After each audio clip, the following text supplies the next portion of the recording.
డబ్బు, అనారోగ్యం, ఉద్యోగం, వ్యాపారం, అప్పులతో బాధపడుతున్నారా? మీకోసమే లాంచ్ యువర్ ఫ్యూచర్ ప్రోగ్రామ్.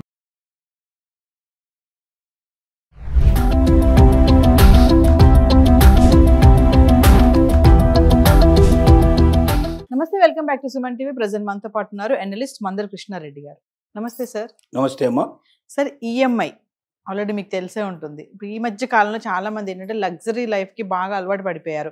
డబ్బులు ఉన్నా లేకపోయినా ఈఎంఐ పెట్టేసి అది అవసరమైన అనవసరమైన ఆ వస్తువు మనం తెచ్చి ఇంట్లో పెట్టుకోవాలి. పక్క వాళ్ళ కోసమో వాళ్ళ కోసమో చుట్టాల కోసమో మనం గొప్పలు చెప్పుకోవాలి. దానివల్ల అప్పుల పాలైపోయి అంటే ఈ ఫ్యామిలీస్ అన్నీ కూడా ఈ ఈఎంఐ బారిన పడి చాలానే కూరుకుపోతున్నాయని చెప్పుకోవాలి. ఒక్కసారి మీ అనాలిసిస్లోకి వెళ్తే ఎందుకు ఈఎంఐ బదులు అంటే బై నౌ పే లెటర్ అనేది మీకు తెలిసిన విషయమే కదా.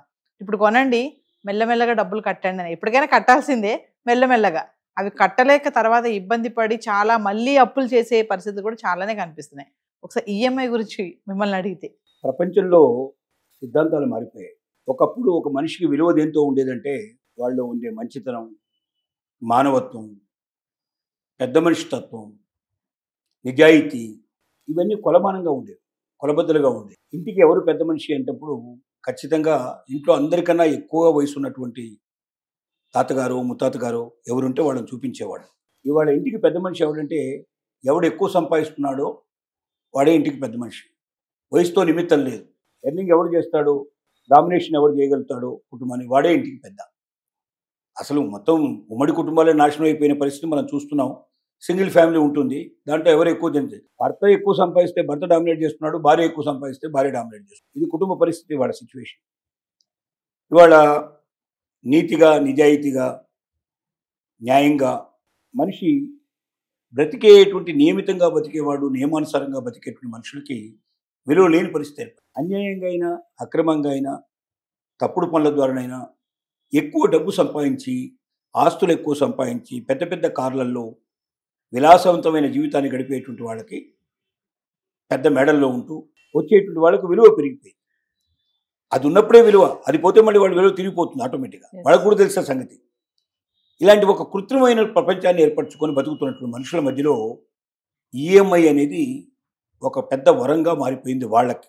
ఇప్పుడు నిజంగా చెప్పాలంటే ఈఎంఐ ప్రపంచం, దీనికి ఒక పేరు పెట్టినా తప్పేం లేదు. అంటే ఈక్వేటెడ్ మంత్లీ ఇన్స్టాల్మెంట్ అంటున్నావు దాన్ని. అంటే మొత్తం డబ్బుని, కట్టాల్సిన డబ్బుని మంత్లీ ఇన్స్టాల్ కింద మారుస్తారు. అంటే వడ్డీని అసలు రెండు కలిపి నువ్వు ఎన్నేళ్లలో కలుపుతావో, మొత్తం ఎన్నేళ్లలో కడతావో చూసి దాన్ని లెక్కలేసి దాన్ని సమాన భాగాలుగా అన్నేళ్లకు దాన్ని వివరిస్తారు, మంత్లీ ఇన్స్టాల్మెంట్ కింద మారుస్తారు.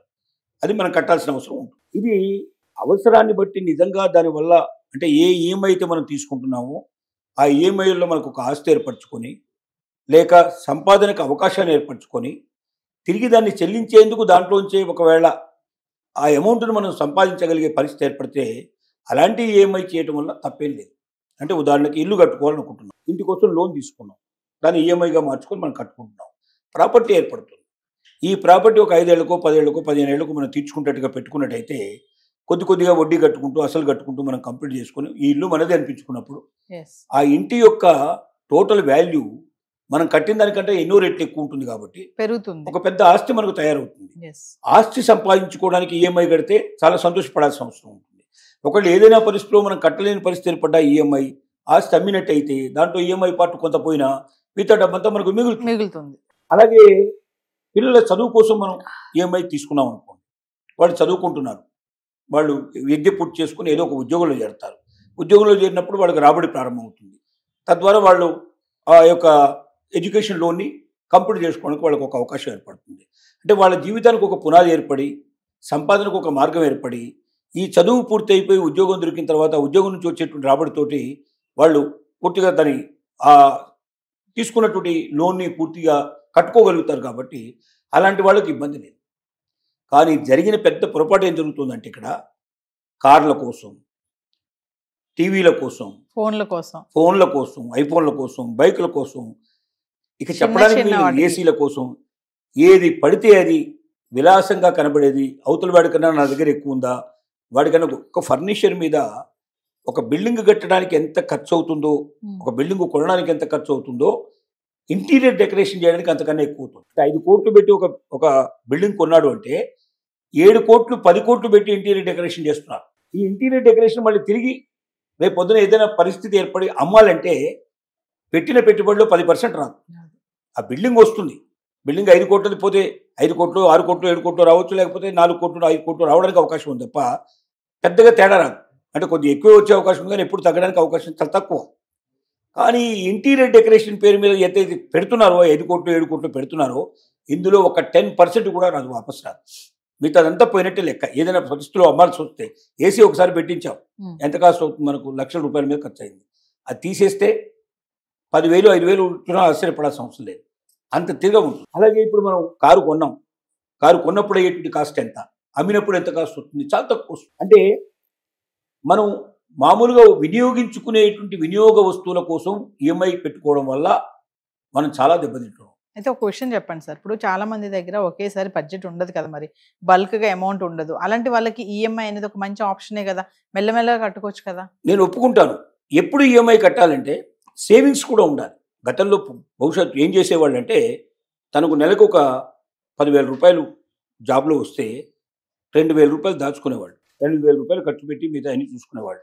అంటే కనీసం మినిమం 10% 20% ఖచ్చితంగా దాచేవాళ్ళు, అంటే సేవింగ్ చేసేవాళ్ళు. ఒకవైపున సేవింగ్ చేసుకుంటూ ఆ వచ్చిన డబ్బుతో మనం ఏమైనా కొనుక్కుంటే అది మనదవుతుంది. కానీ నువ్వు సేవింగే లేకుండా మొదటి రోజు నేను ఉద్యోగంలో ఎదిగిన మొదటి రోజు నుంచే నాకు ఈ విలాసవంతమైన కారు కావాలి, విలాసవంతమైన ఇది కావాలని ఆలోచిస్తున్నావు. ఏమైనా ఎందుకు 2 వీలర్ మీద వెళ్ళే వాళ్ళు లేరా, సైకిల్ మీద వెళ్ళే వాళ్ళు లేరా? వాళ్ళు బ్రతుకులు కావా వాళ్ళవి?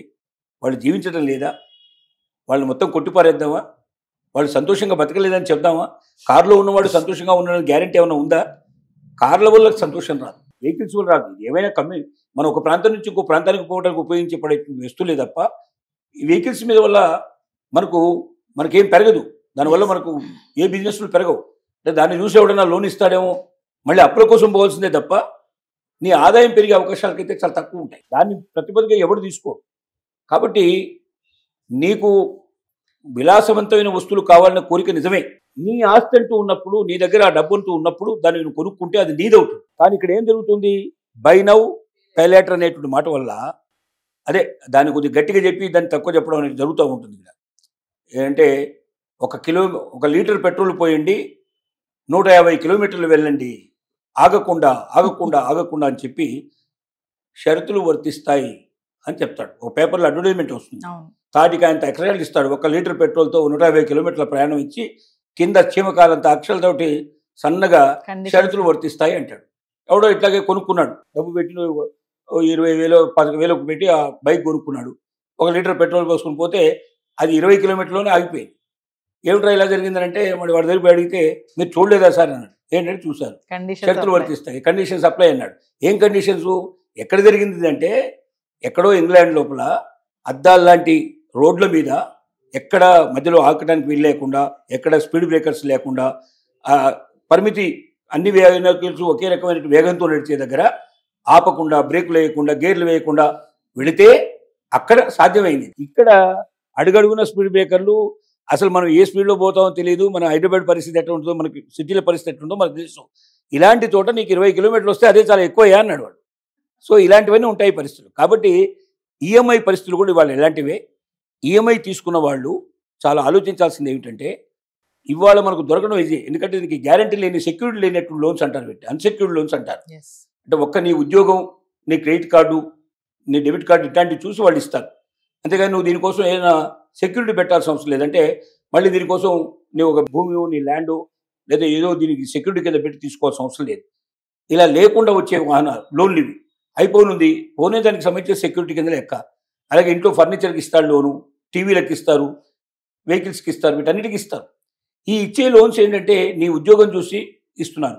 రేపు పొద్దున్న నీ ఉద్యోగం గబుక్కున్న పోతే, ఇప్పుడు జరిగింది అదే.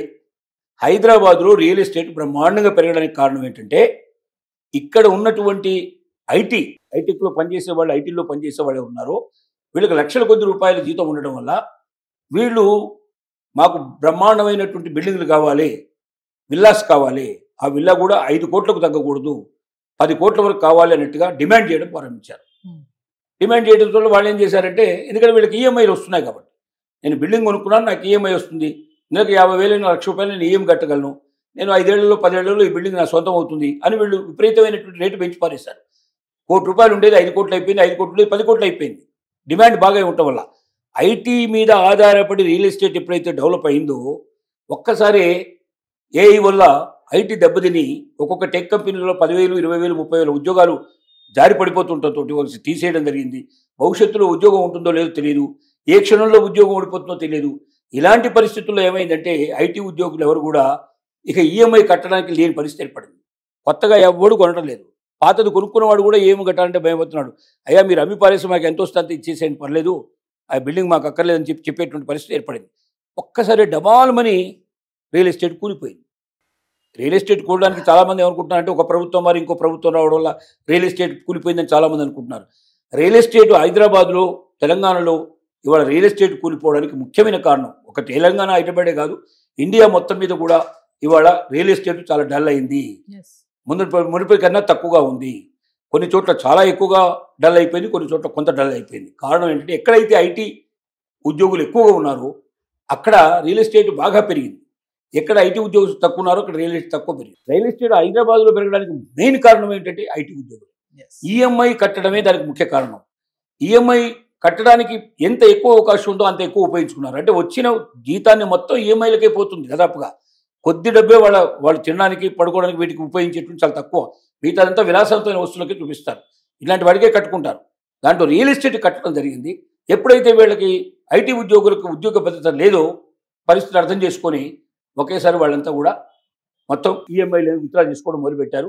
దాంతో డమాల్న మొత్తం పడిపోయింది రియల్ ఎస్టేటు. పెరుగుతుందో లేదో, ఎప్పుడు పెరుగుతుందో తెలియనటువంటి ఒక అనిశ్చిత పరిస్థితి ఇప్పుడు ఏర్పడింది. అంటే ఈ ఈఎంఐలు అనేది మొత్తం ఆర్థిక పరిస్థితులను కూడా చేంజ్ చేసే పరిస్థితి ఏర్పడుతుంది. అంటే ఒక దేశ ఆర్థిక పరిస్థితులనే కొంత తలకిందులు చేసే పరిస్థితి ఏర్పడుతుంది. కాబట్టి ఈఎంఐలు ఎవరు తీసుకోవాలి అంటే, వాడు దేనికోసం తీసుకోవాలంటే ఇల్లు కట్టుకోవడం, అంటే మనకు ఆస్తిని పెంచుకోవడానికి ఈఎంఐలు తీసుకోవాలి. అలాగే భవిష్యత్తులో ఉద్యోగాలు దొరకడానికి అవకాశం ఉండే చదువు కోసం మనం తీసుకోవాలి. ఇలాంటి వాటి కోసం ఎక్కువగా ఈఎంఐలు తీసుకోవాలి తప్ప విలాస వస్తువుల కోసం ఎక్కువగా ఈఎంఐలు తీసుకోకూడదు. రెండోది, ఈ వస్తువుల రేట్లు ఎప్పుడు పడిపోతాయో కూడా తెలియదు. చౌకబడిపోయే అవకాశాలు చాలా ఉంటాయి. ఎందుకంటే కొత్తగా వచ్చే ఇన్వెన్షన్ రాగానే పాతది అసలు ఎవరు పనికిరాకపోతుంది. ఒక ఫోన్ ఉంది, ఐఫోన్ ఉంది. వాడ ఈ ఐఫోన్ కన్నా మించినట్టు ఆవిష్కరణ జరిగినప్పుడు ఐఫోన్ డమాల విలువ పడిపోతాయి, మళ్ళీ దానికి విలువ పెరిగిపోతుంది, ఇంకో దానికి పెరిగిపోతుంది. అంటే ఇలాగ పోతా ఉన్న కొద్దీ మారిపోతా ఉంటుంది. ఇలా మారిపోతున్నటువంటి వస్తువుల కోసం మనం అనవసరంగా డబ్బు ఖర్చు చేసి మన జీవితాలను నాశనం చేసుకోవద్దు. ఈఎంఐ తీసుకునేటప్పుడు 1-10 సార్లు ఆలోచించాలి. నాకు ఇప్పుడున్న ఉద్యోగం ఊడిపోతే కూడా రేపు నేను ఈఎంఐ కట్టగలనా, నాకు అంత శక్తి ఉందా అని ఆర్థిక పరిస్థితులు అంచనా వేసిన తర్వాత మాత్రమే ఈఎంఐలు కట్టుకునే పరిస్థితికి తీసుకొచ్చుకోవాలి తప్ప దొరుకుతుంది కదా అని చెప్పి మొత్తం అన్ని ఉద్యోగం మనకు వచ్చేటువంటి జీతం అంతుందో ఆ జీతానంతా కూడా ఈఎంఐలు కట్టేటువంటి స్థితికి ఏర్పడితే చివరికి ఆ ఈఎంఐలే నిన్ను తలకిందులు చేస్తాయి, నీ జీవితాన్ని పూర్తిగా నాశనం చేస్తాయి. నువ్వు రోడ్డు మీద పడిపోతావు. ఏ విలాసవంతమైన జీవితాన్ని చూసి నీకు ఇప్పటిదాకా విలువిస్తున్నారో ప్రజలు, లేదా నీ భార్యో నీ బిడ్డలు విలువిస్తున్నారో, రేపు పొద్దున ఆ విలాసవంతమైన జీవితం పడిపోయిన రోజున నీకు విలువ ఉండదు, నీ పేరు చెప్పుకోవడానికి కూడా ఎవరు సిద్ధపడిన పరిస్థితి ఏర్పడుతుంది.